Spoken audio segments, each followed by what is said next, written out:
Tourists strolling through the park were horrified to discover a group of strange men standing among them. These men had their arms stretched out, just like scarecrows. At first, everyone assumed it was some kind of performance art, but when the staff tried to carry one of the men away, something eerie happened.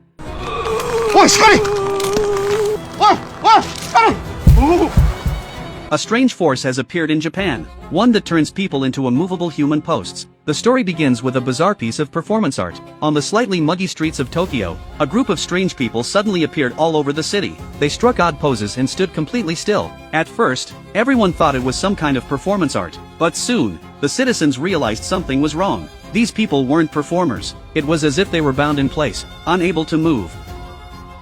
The eerie scene quickly made headlines across Japan. People started calling them the Bound Ones, a name meaning humans held down by earthbound spirits. But just as everyone was debating why these people were trapped, more of the Bound Ones started to appear. Beyond Tokyo and Osaka, similar cases popped up all over Japan. Rumors began spreading online. Some even believed it might be some kind of virus. One older man tried to force a trapped man back to his home, but by the next day, the man had reappeared in the exact same spot. In no time, all of Japan was in an uproar. Everyone kept their distance from the Bound Ones. On top of being fixed in place, these people also came down with a strange illness. Their eyes couldn't see, and their ears couldn't hear. Even stranger, they weren't mute, yet they still couldn't speak. But amid all the rumors, an organization called the Cuckoo Society stepped forward on its own. Not only did they refuse to shun the Bound Ones, they actually brought them food and water. Besides delivering food every day, the Cuckoo Society was also investigating why these people were being bound. The head of the society was a man named Matsushita. Every day, he traveled all over Japan, recording and registering the new Bound Ones.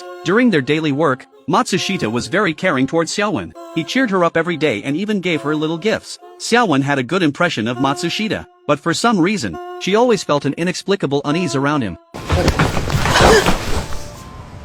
She stayed busy until evening before finally heading home from work. As she passed a certain intersection, she greeted a man bound there, but the man didn't like Xiaowen. Every time, he just gave her a cold stare and said nothing. Back home, an exhausted Xiaowen went to the bathroom to enjoy a nice, warm bath. Early the next morning, Xiaowen prepared to deliver food as usual, but when she reached the park, she saw an older woman kneeling in front of a young man. From the woman, Xiaowen learned the young man's name was Tanabe, her only son. Just last week, her son had suddenly come to this spot and then got stuck there. No matter how much she pleaded, her son stayed expressionless and refused any communication. Worried about him, the woman came every day to take care of him. As they chatted, the woman explained why her son had come here. It turned out this was where Tanabe's beloved dog was buried. He came to mourn it every weekend. Hearing this, Xiaowen thought of a possibility. Could these bound people be trapped because of their emotional attachments? With that thought, Xiaowen hurried back to headquarters. She told Matsushita about Tanabe's story. Hearing her findings, Matsushita felt this was a real lead. He thought they could investigate along these lines. If they could just find the reason everyone was being bound, maybe they could free these trapped people. To celebrate the discovery, Matsushita decided to treat everyone to dinner. But Xiaowen said she was busy moving apartments lately and had no time that evening. Learning that Xiaowen was moving again, Matsushita found it odd. She had already moved just a few months earlier. Still, Matsushita didn't think much of it. He assumed she was just unhappy with where she lived. When he asked about it, Xiaowen deliberately changed the subject. The busy day soon came to an end, and Xiaowen returned to her rented apartment as usual. But when she arrived at headquarters the next day, she found that the chairman, who was always the first one in the office, hadn't shown up. Xiaowen assumed Matsushita had gone to register some newly appeared Bound Ones. She didn't worry about it and started her deliveries for the day. But when Xiaowen finished and got home, she found someone else in her apartment. She looked down and realized the person in her home was none other than the missing chairman. And Matsushita was just as confused to see Xiaowen. As they talked, Matsushita learned that this was Xiaowen's rented apartment. As for how he'd ended up there, even he had no idea.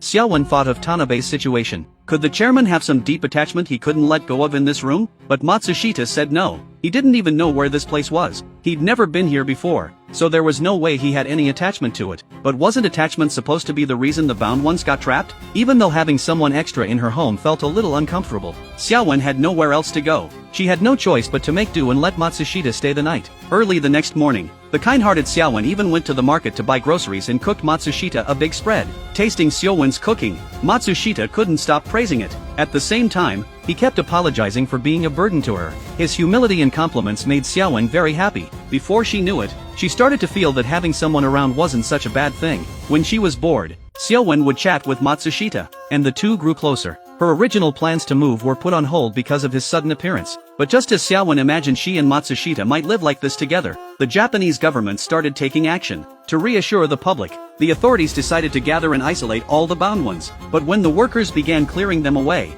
an accident suddenly occurred.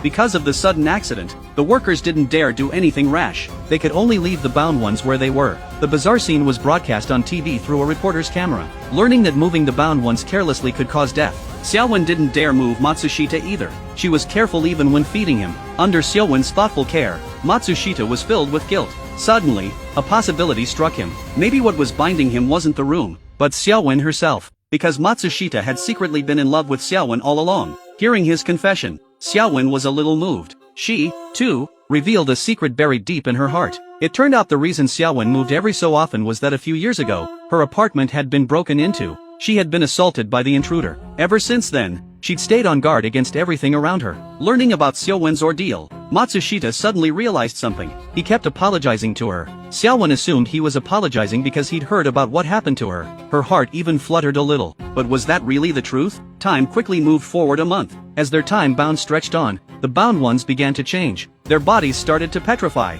slowly turning into stone. Seeing that her son had started to react, the older woman was frantic. She wanted to get her son moving so he wouldn't turn to stone. But Tanabe was held by that mysterious force and simply couldn't move. Perhaps sensing he was about to fully petrify, Tanabe gave up his last hope. In front of Xiaowen and his mother, he revealed a big secret he'd buried in his heart. It turned out Tanabe's pet hadn't died of illness at all. He had kicked it to death in a fit of anger. Afraid his mother would blame him, he'd pretended to be grieving. This time being bound had finally opened his eyes. He was trapped here not because he missed the dog, but because he was being punished. Hearing Tanabe's tearful confession, Xiaowen thought of the older man at the intersection. That man had also committed a wrong at that spot. With that, Xiaowen suddenly understood everything. What bound these people wasn't attachment or connection, but sin. Xiaowen's theory was soon confirmed. The authorities discovered the same thing. Xiaowen looked at Matsushita in the living room. She asked him exactly what wrong he'd committed in this room to be imprisoned here. But hearing her question, Matsushita still stubbornly insisted he'd never been there before.